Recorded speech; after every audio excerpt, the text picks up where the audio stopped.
Iya, Bagas. Nah, Bagas boleh memimpin doa di tempat duduk saja, ya. Dengan mengucapkan mengatakan berdoa nih, mulai, ya.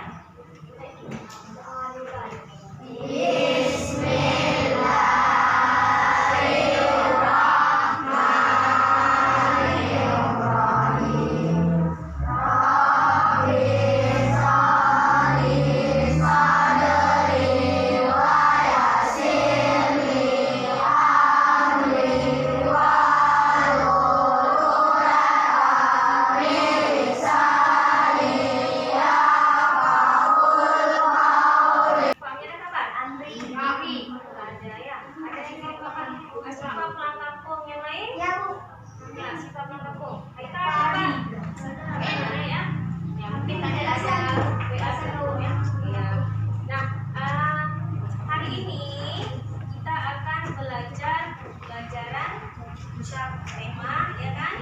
Ya, tema 8, subtema 2, PB 5. Jadi sebelum kita mulai pelajaran, Ibu ingin melihat terlebih dahulu bagaimana perasaan anak Ibu hari ini. Nah, kalau anak Ibu hari ini dalam keadaan yang baik, boleh mengacungkan jempol seperti ini. Tapi kalau keadaannya hari ini kurang baik atau kurang semangat, kurang senang, boleh jempolnya ke bawah, ya. Nah, sekarang coba Ibu tanya sekali lagi, bagaimana perasaan anak Ibu hari ini? Baik. Alhamdulillah, anak Ibu dalam keadaan baik semua. Nah, ya, karena anak Ibu semua dalam keadaan baik, maka pelajaran hari ini akan lebih mudah untuk diterima, ya. Nah, untuk memulai pelajaran, sekarang Ibu minta anak-anak Ibu untuk meletakkan tangannya terlebih dahulu di atas paha. Ya, kita akan melakukan relaksasi. Ya, letakkan tangannya di atas paha, kemudian konsentrasi yang penuh, matanya boleh ditutup. Ya, nah sekarang dengarkan aba-aba dari Ibu. Ya, nah, tarik nafas dalam-dalam. Kemudian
karena berkurangnya air bersih akibat kekeringan. Oleh karena Pernah lihat?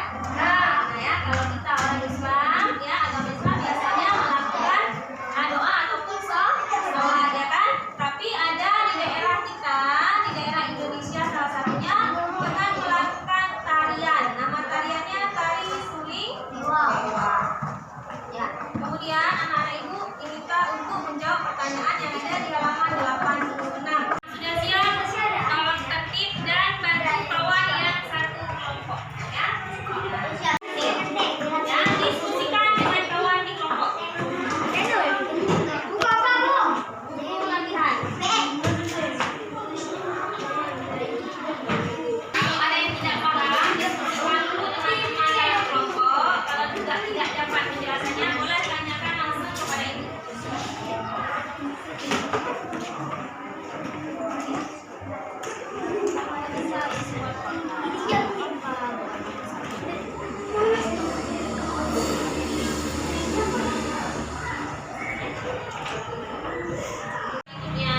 Yang sudah siap boleh maju nak.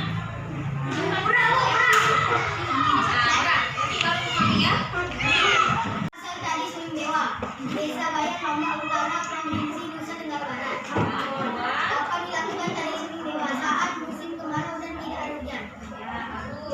Siapa yang melakukan Tari Suling Dewa? Warga Desa Bayan, Lombok Utara, Provinsi Nusa Tenggara Barat. Kapan dibuat dilakukan Tari Suling Dewa? Untuk musim hujan. Siapa yang melakukan manusia untuk kehidupan manusia dan Materi yang selanjutnya sekarang kita akan melakukan relaksasi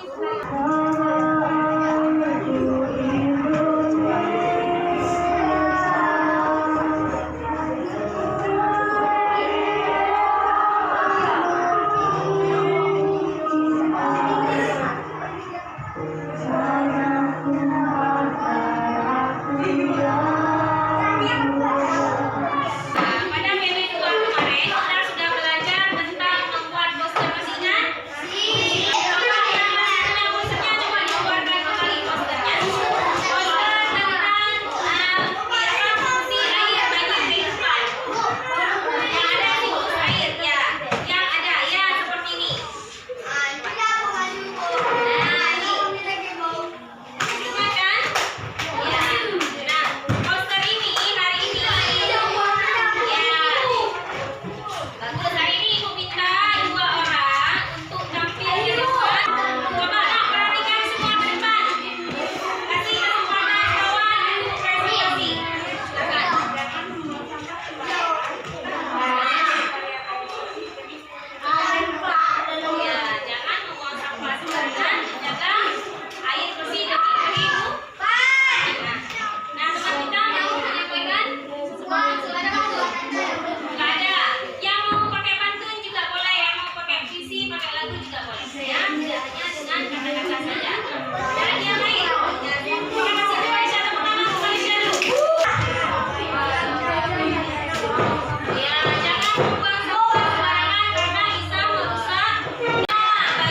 Assalamualaikum warahmatullahi wabarakatuh.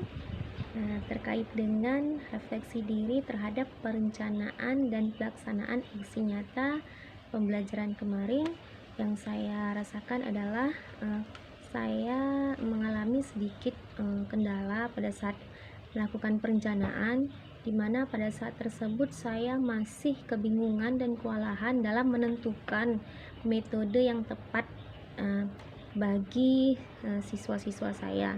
Kemudian saya juga sedikit mengalami kendala terkait dengan efisiensi waktu yang saya gunakan. Namun dalam keseluruhan aksi nyata yang saya lakukan, alhamdulillah semua prosesnya berjalan dengan lancar. Mengapa? Karena saya sudah melakukan pemetaan kebutuhan dasar murid. Saya sudah mengelompokkan siswa-siswa berdasarkan dengan minat dan bakat serta kemampuan mereka ketika mereka dalam pembelajaran. Nah, kemarin itu saya melakukan pemetaan kebutuhan dasar murid dari kemampuan murid ketika membaca dan memahami dari suatu bacaan yang sudah mereka baca. Nah, kemudian saya juga telah membagi anak-anak ke dalam kelompok-kelompok kecil. Maksudnya di situ supaya tidak terjadi kekacauan dan keributan. Anak-anak tadi bisa bekerja sama di dalam kelompok-kelompok kecil tersebut. Nah, di sini saya bertujuan yang terutama sekali adalah untuk membangun keterampilan berelasi anak-anak, di mana di dalam PSE sendiri atau pembelajaran sosial emosional sendiri itu sangat dibutuhkan. Nah, selain dari keterampilan berelasi, saya juga di dalam pembelajaran tersebut sudah menunjukkan atau menggali kemampuan anak-anak dalam pengelolaan emosi atau kesadaran diri dengan menampilkan beberapa tayangan video ataupun juga melakukan teknik stop kepada anak-anak untuk mencoba anak-anak untuk berlatih bagaimana cara melakukan pembelajaran sosial emosional tentang kesadaran diri. Kemudian saya juga pada saat pembelajaran tidak melupakan bagaimana anak-anak dapat